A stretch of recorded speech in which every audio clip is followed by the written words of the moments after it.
My name is Stacy Savage, and I'm the founder and CEO of Zero Waste Strategies. So we're an environmental consulting firm, and we specialize in waste reduction. So this would look like, of course, your 3 Rs: reduce, reuse, recycle, but we also tackle other things like food waste composting and finding better alternatives to maybe donating items instead of dumping them. So we also provide empowering employee training and help companies drive a competitive green marketing edge. So we've worked with the likes of Dell, AT&T, Apple, Nestle Purina, Kohler, Boston University, and the city of Austin, just to name a few. So my goals today is to provide education and loads of value to those who are live with us on this Q&A or just watching the recording, if you couldn't make it, who are interested in green operations for their business success through waste reduction. And I also want to connect with you all here on LinkedIn because you obviously have an interest in these topics. So if you do want to connect with someone like me, who's been a complete recycling nerd for the last 20 years, go ahead and hit me up on LinkedIn. And once you connect with me on my personal page, then you can go ahead and head over to my business page called Zero Waste Strategies and connect with our business page too, because that's where we drop all sorts of tips, tricks, and hacks for businesses to help them reduce waste and save money. So I am going to go ahead and just lay out a couple of ground rules and some key definitions. As far as ground rules, you'll want to go ahead and type your questions into the chat. Or if you prefer, you can raise your hand and ask verbally. I can unmute you if you feel more comfortable with that. So either way, just let me know that if you have a question and we can go ahead and address that. The real goal for this is to tackle your waste stream issues, industry-specific waste stream issues in real time. So if we've got any, or if you have suggestions on how things are working well for your company, you can also offer those as a added value, as a benefit to whoever is joining us today. So that would be appreciated. But go ahead and drop your comments and your questions into the chat, and we can read them off as we go. So let's get into just a couple of key definitions. If you're new to the whole term of zero waste, the concepts around zero waste, that's exactly why you're here. This entire strategy is to give you a kind of a zero waste 101. This is a little bit of a boot camp to get you the common definitions and key terms and concepts around what zero waste actually is and how it can drive cost savings for your business. So zero waste in itself is a global business efficiency concept, and it is a philosophy that aims to minimize waste generation by redesigning products, processes, and systems even to eliminate or even reduce waste, leading to a more sustainable and efficient operation. So the way that we measure that is by achieving 90% or more waste diversion from landfills and incinerators. Thousands of businesses and city governments, campus, university campus institutions, medical facilities, even, municipal governments at the very local level are implementing these business strategies and moving to a closer waste reduction goal of zero waste, that 90% each year. So more and more people are getting keen to it, and they're diving in to take on those key concepts and strategies and implementing them into their business or into their governmental policy, into their institutional policies. So if you're new to this is exactly where you need to be, because we're going to go over a lot of that today. And then, of course, if anybody has their own questions that they can put into the chat, we'll go ahead and help answer those for you so that you can walk away with added value to getting some key insights on how you can implement that into your business. So let me go ahead and go to the questions. Remember, you're driving this conversation, so don't be shy. We're here to address all types of issues. So if you're experiencing something at your local site, that's fine. If you're experiencing something industry-wide, go ahead and let's address it. So it looks like there's a question coming in from Maria. Will adopting zero waste practices increase our expenses? Oh, You kind of hit the nail on the head whenever it comes to starting new programs, but also looking at things in the long term. So initially, there might be some upfront required investments. So think about you're going to need to get a waste hauling contract in place for your recyclable items that you are now diverting away from the landfill trash. Maybe you want to do the same thing for food waste at your cafeteria where your employees have lunch. So there may be some initial investments up front where you need to design your new contract with maybe a new hauler or an expanded service with your current hauler.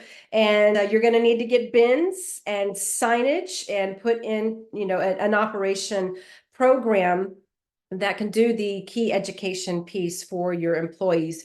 You can't just roll out a program and then just say, hey, figure it out. We got to guide people on how to use the programs correctly. That is extremely important because if you don't have upfront investment in the education piece, then the investment in the bins and the hauling contract and the signage and all of that, creating that corporate culture is going to go down the drain because nobody's going to use it properly. So putting in those key pieces, but also coupling that with the education to set the expectation for employees is absolutely critical. But over time, you're going to see reduced waste disposal costs. And that means you can funnel those cost savings that you were already spending into bettering your new programs for recycling and maybe even reuse or repair and food waste diversion as well. So you can still be maybe spending the same amount of money, but the funnels are going to look a little different. So you're not putting everything in your trash hauling. You're kind of taking the cost savings and you're putting it in different funnels for your recycling and your food waste diversion programs as well. So the operational efficiencies are really going to even it out. And if you get really good at it, and we're looking at 80–90%, and you're getting to that zero waste goal, you're probably going to start realizing cost savings all around because you're going to have a lot more efficient operations. So I hope that can, help just lay it out a little bit. Don't be afraid of the upfront costs. Your company should be able to budget for that, and that as long as you're not going over budget, right? You're optimizing, you're reducing, you get the education piece, everything is kind of coming together, fitting in together like a little puzzle. You're going to start to see the maximization of your entire program. So it's going to be starting to be used at its highest beneficial use. So there's just a little obstacle to get over sometimes whenever it comes to the upfront costs, but again, it's important to sit down with your hauler and to discuss what would a new program look like. Where can we save money on other aspects of our waste program with that hauler to see where they can help you save money. Maybe you can reduce the number of dumpsters on your property, your trash dumpsters, and replace them with recycling dumpsters. Maybe you don't need 6 pickups a week and you only need 4.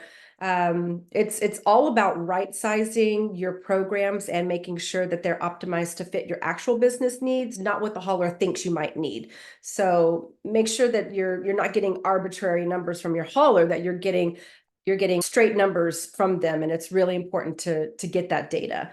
So make sure that you sit down with them and you work with them to see where they can save you money and where they can expand their current offerings to you, so that you can maybe even get a bundle package from the hauler. All right, give me a thumbs up if that helped you out. Okay. So we'll go over to the next question. Okay, so Steven says, is zero waste achievable for all types of businesses?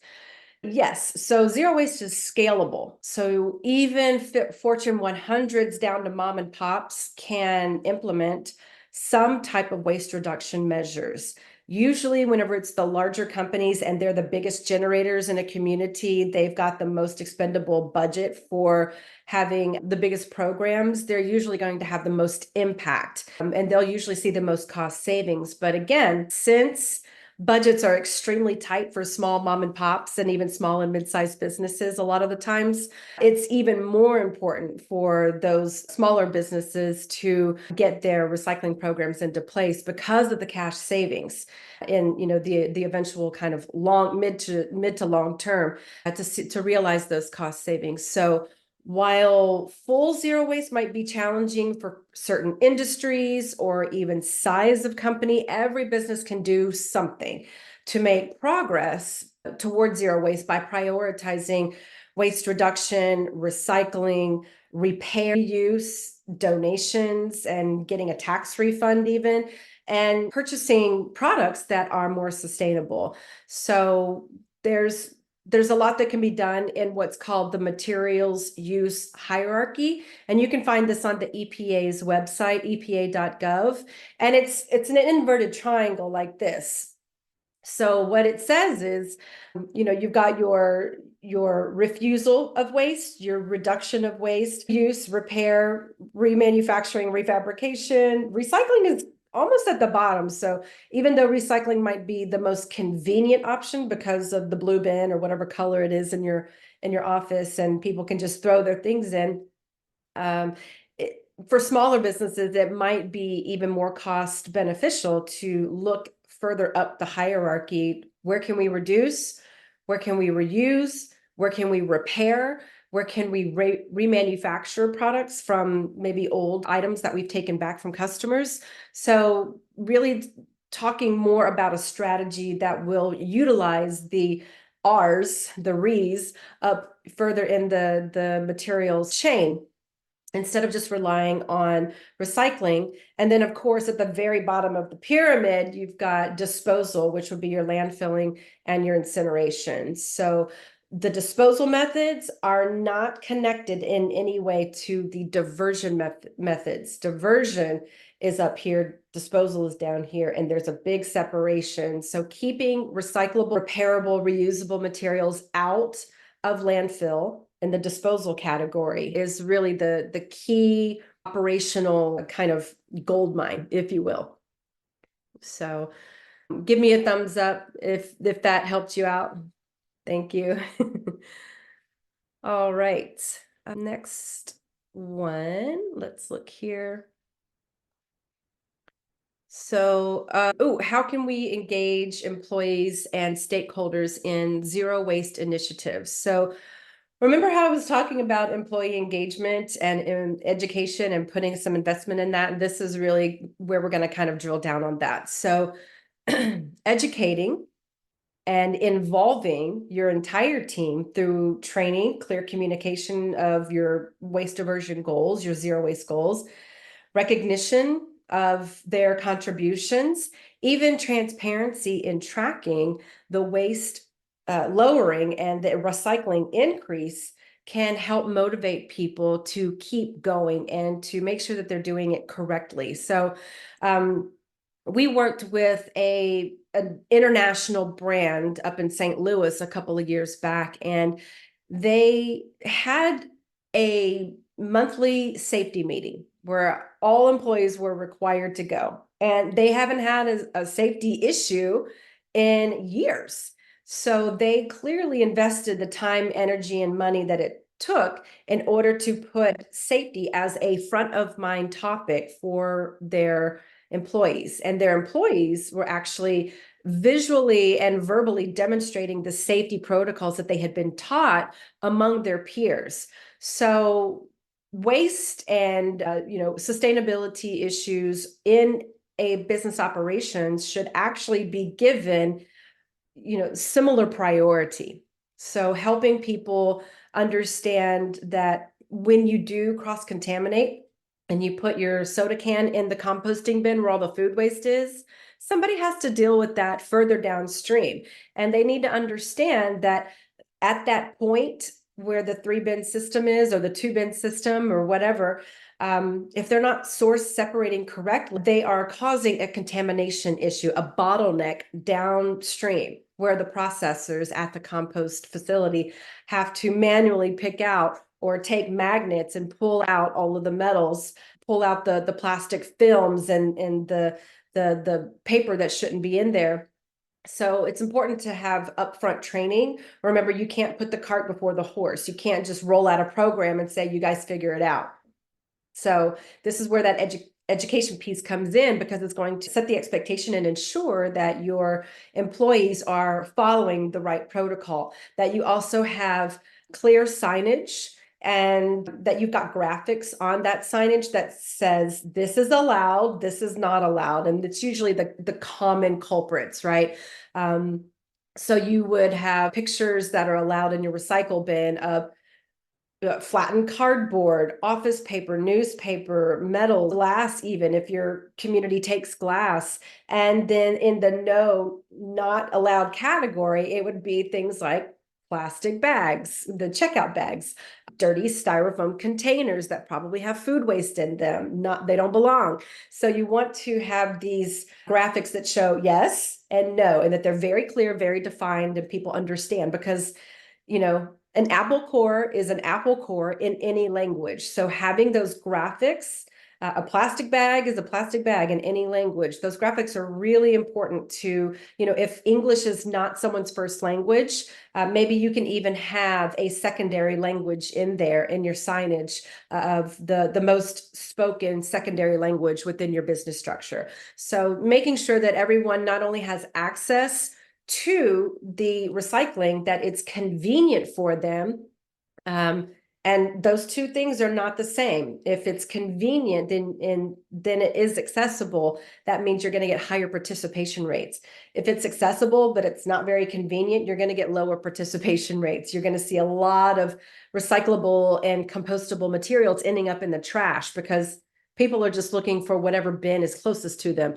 Whatever's in their hands, they want to get rid of. So even if you have that compulsion to just get rid of whatever, there needs to be clear indicators of what goes where, what's allowed, what's not allowed. And even having that color coded. Usually it's brown, black, or gray for trash, blue for recycling, and green for composting. Your business structure and your hauler may have a different color scheme, but it still needs to be clearly indicated what's what and what goes where, what's allowed in the bin, what's not allowed in the bin. So then also with that, having the transparency of showing the numbers, especially whenever it comes to internal or, internal newsletters, education for your employees, between, your executives and your management teams down to employees, making sure that there's clear communication and transparency around the numbers of, we're recycling this much, here's what this department is doing versus this department. And you can kind of create that healthy competition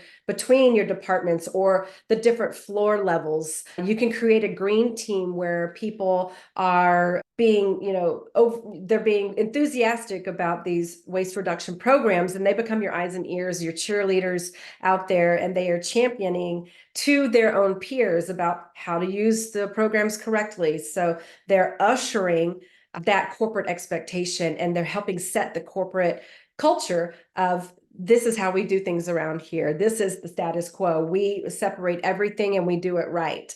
So I appreciate that question. And I can go a lot deeper. And if you do have additional questions, always feel free to reach out to me on LinkedIn through a DM. And I'll be more than happy to answer any deeper questions you may have around that. Alrighty, so, okay. So thank you, Jason. I appreciate you. Jason asked a great follow-up question to what I was just talking about. What are the key metrics to tracking your progress towards zero waste? And we had talked about the transparency and showing the numbers, but this is kind of how you do it, right? So monitoring your metrics like waste diversion rates, reduction in landfill bound waste, changing your purchasing behavior, the policies within your procurement department, and employee engagement in waste reduction efforts. All of those kind of combine to allow the transparency and to track those key metrics. So let's go over them kind of one by one. Monitoring your metrics like waste diversion rates. When we say waste diversion rates, it's trash, or excuse me, it's what's going into the trash to the landfill, what was diverted from the trash. So your recyclable and your compostable materials, as well as anything that you were able to track regarding reuse, repair, and donations as well. There's several other categories, but those are the main ones. So being able to track even food waste donations, which are legal since 1996, you're not going to experience any legal ramifications, any consequences if you donate food. You really need to keep it to the proper time and temperature standards of your state's health department. So make sure that you're working with a reputable nonprofit agency that can do food redistribution, and they can take that food off of your property properly stored at the right temperature and time. So looking at expiration dates, it would be their responsibility to redistribute it at that time and temperature aspects from your health within the health code. So and then also getting a receipt from that. You can actually file with the IRS that you did food donation. How much, where did it go? Who handled it after it left your property? What partnership you have with the nonprofit, and then also how much it costs in fair market value. The EPA allows, or excuse me, the IRS allows 15% fair market value of any of the foods that you donated. So being able to attach that is cash back from the IRS on your, or reduces your tax burden on your tax receipts. So something just to keep in mind there. And the recycling rate is how much is recycled from the entire trash stream, right? So out of all of your materials, what was recycled, how much was donated or reduced, reused. Being able to calculate that shows how much you've diverted from the waste stream that goes to the landfill trash. And then being able to look at being able to look at the reduction in your landfill bound waste, and making changes within your hauler agreement, making changes with the terms of service. Remember, we talked about reducing your weekly pickups, being able to reduce the number of dumpsters, maybe even the capacity, the size of the dumpsters. Do you really need 10 cubic yards, or can you go down to 6 cubic yards? Remember, it's all about optimizing and making sure that every dumpster is as full as possible before it gets carted from your property. And so you never want to pay a hauler to cart air off your property, because if your dumpster is 25% full or 50% full, even 75% full, you're paying money to have them cart air and just space off your property, because they're going to come and take it whether it's full or not. They're getting paid whether you've optimized your program or not. So it's important to go through and do the proper calculations with your hauler, and make sure that you have fluidity in your contract so that you can change those terms of service, and make sure that it's right size for your actual business needs. And then, changes in purchasing behavior. This is really key, because this is where materials come into your business. We've talked a lot about what goes out your business with the haulers and the dumpsters and the number of pickups, and what goes in and what does not go into certain buckets. But this is a big one, because anything that comes into a business has to be purchased. So your procurement department is your gatekeeper whenever it comes to allowing or not allowing certain materials into your business. And what you do want to allow into your business is the things that have most recyclability. Also looking at materials that are made from recycled products. So think about your office paper.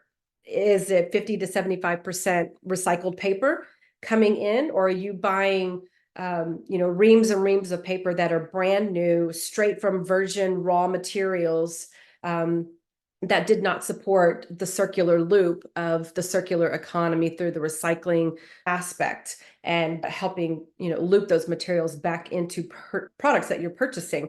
So looking at what your procurement department, your policies are looking at. The EPA actually has a really great environmental preferable purchasing guidelines. And it's like, it's the EPPP is what we call it. It's a long name, but if you go onto the EPA website, you can search for environmental purchasing, and then it'll just pop up a set of guidelines. And these guidelines are basically cut and paste. You can develop your own policies based on what the EPA is stating, and then train your procurement department and start looking for vendors and suppliers who can meet the needs of the company whenever you want to change your procurement policies. You might have to wait until that particular contract is coming due, where it might be expiring. You can either sit down with that vendor or supplier and say, hey, we want to move to these new procurement policies. Can you meet or exceed these standards that the EPA put out? We want to put these in our policies. And if they can, great. Keep partnering with them. You've already found them. They're right there. You've already got a relationship with them. But if they can't, and if they're not willing to move the needle on their own end, then it might be time to put out a request for proposals or quotes and get those RFQ responses back from vendors who are willing to make the adjustments on their end, or they've already got those practices in place and you just kind of plug and play into what they're already offering. So it's a good way to maybe on an annual basis or when those contracts start coming up to take a deep dive on what you're purchasing, the quantities. Do you really need that much? Take an inventory, right? And check it off and make sure that the inventory, that you don't have 82,000 reams of paper whenever you don't need that much. So, and you can do the same thing with what's going on in your kitchenettes too, the food, the coffee, little packets of donuts or granola bars or whatnot. If you've taken strong inventory of what you actually need versus what is being used on a weekly basis, tracking all of that is really important so that you can build those strong relationships with your vendors and suppliers, and then switch if you feel like you need to, if they're not up to snuff whenever it comes to your particular procurement policies that you're wanting to enact to help you be more sustainable. So I would say that, it's really something that kind of enhances your brand's reputation as well. These are green marketing strategies that you can use in your talent recruitment. Recruiting top tier talent is really difficult because there's a lot of competition out there. But if you can edge out the competition with your green marketing strategies and recruit that top tier talent, you can scoop them up. Look, millennial and your Gen Zers are the newer workforce, and they want to work for a company that aligns with their core values of sustainability, environmental justice, social justice. So being able to trumpet that out in your green messaging, your press releases, the way that you put out your job announcements and descriptions as a key benefit that you have green operations, green practices, is really going to pique the interest of those talented recruits that you're looking to bring into your company.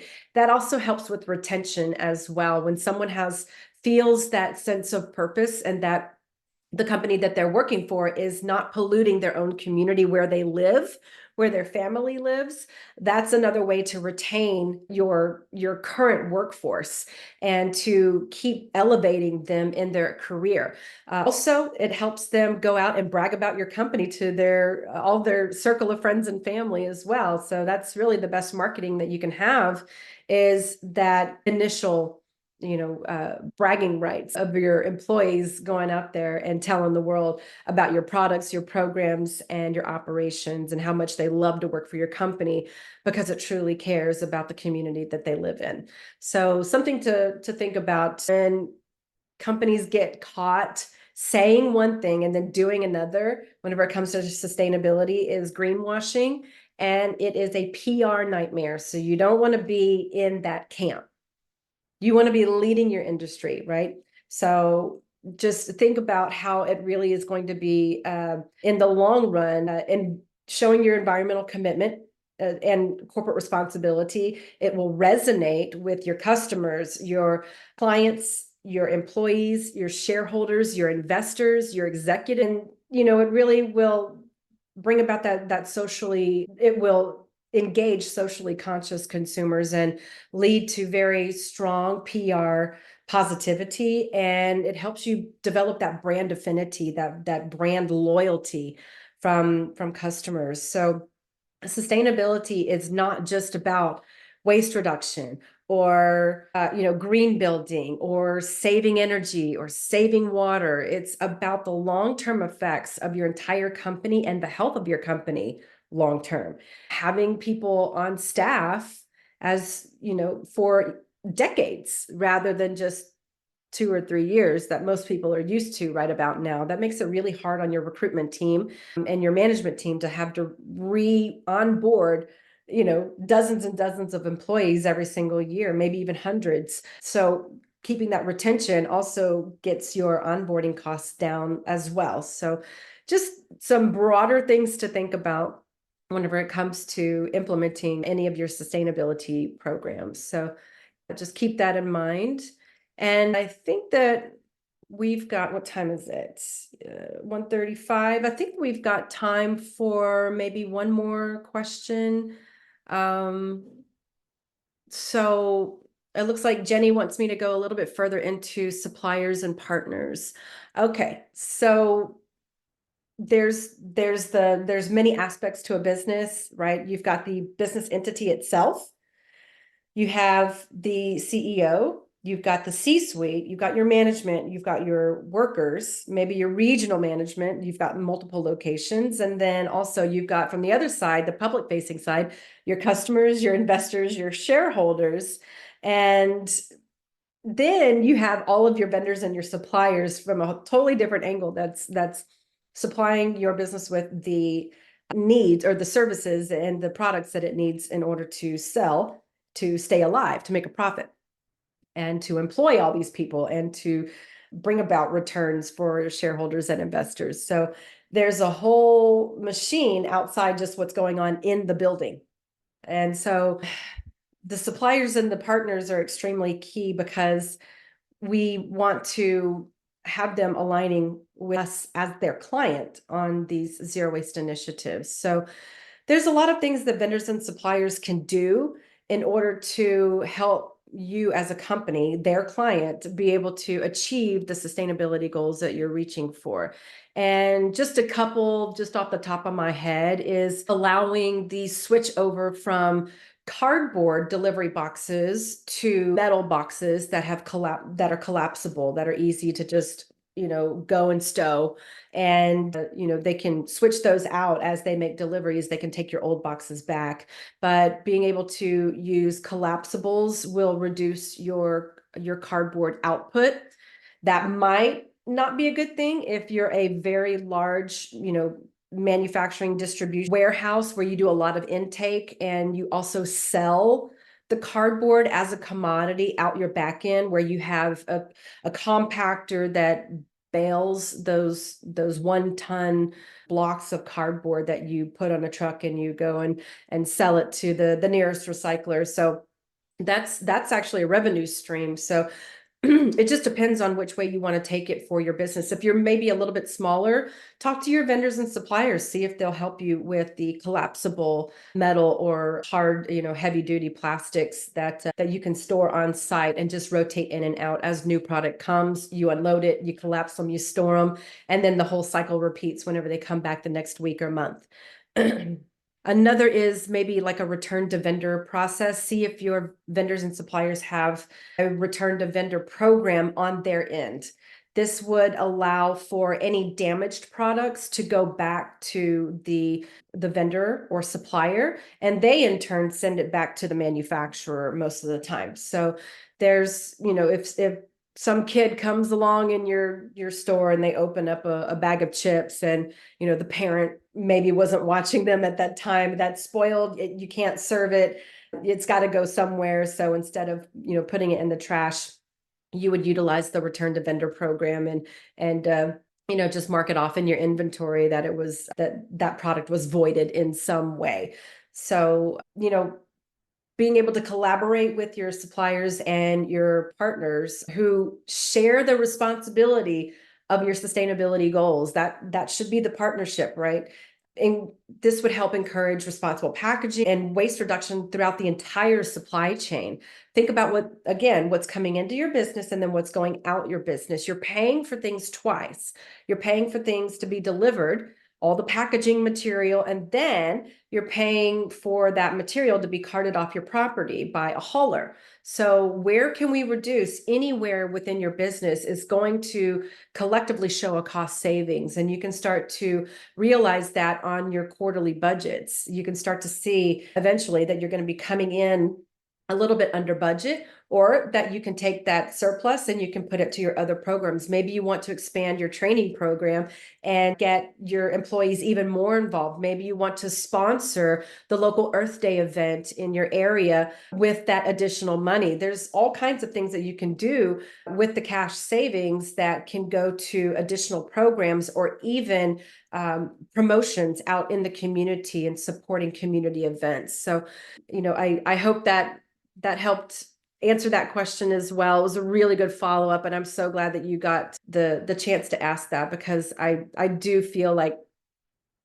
a company's sustainability goals is a collaboration between who they do business with.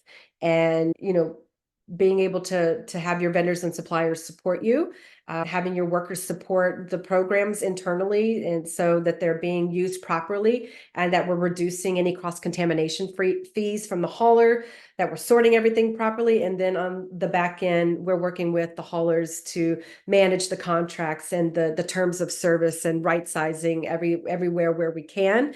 And then also getting the word out with your green marketing, and having your investors and your shareholders do some of that work for you as well, to champion what you're doing around the green space within your business. And, that's, the environmental, social, and governance piece and sustainability, the kind of ESG metrics is one of the top 5, considerations that investors have if they're going to invest in your business across the board.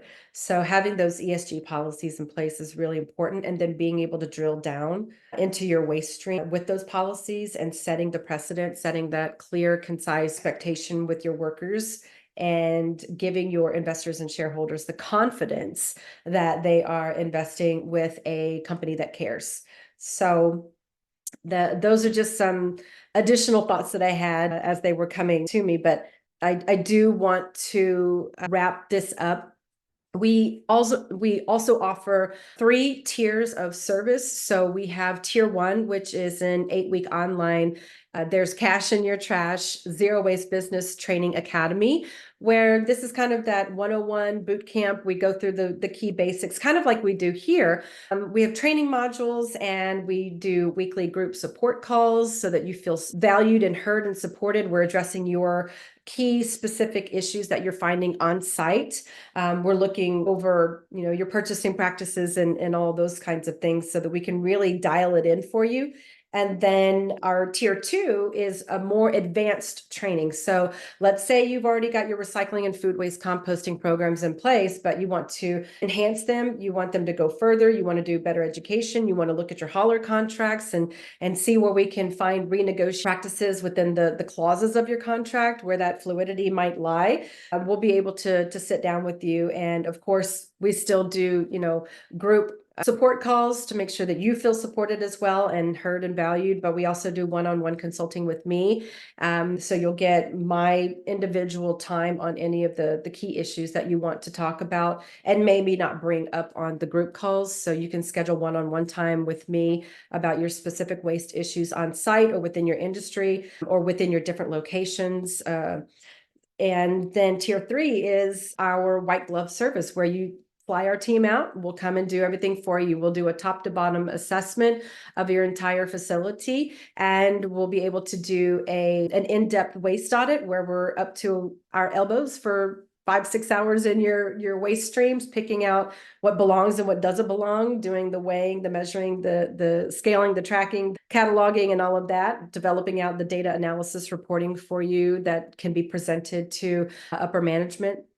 And then also doing a fun, engaging in-person training with games and quizzes with your employees, so that the information actually sticks. And also we do true certification. So if your facility is looking to get true certified for zero waste, which is similar to LEED, Standards for Energy and Water Conservation, they're both under the Green Business Council, the US Green Business Council. So these standards are very similar, but one is for waste and the other is for energy and water. So we do true certification for zero waste facilities as well. So if you're interested in any of these kind of tiers of service, just reach out to me on LinkedIn. You can also go to our website, which is just zerowaste.org. That's the number 0. And then our phone number is, we're here in Austin, 512-693-7677. So with that, I'm going to go ahead and wrap it up. Thank you all so much for joining us and being here, learning a little bit more about zero waste and how we can green up your business from the inside out. All right. Thanks so much, y'all. Bye.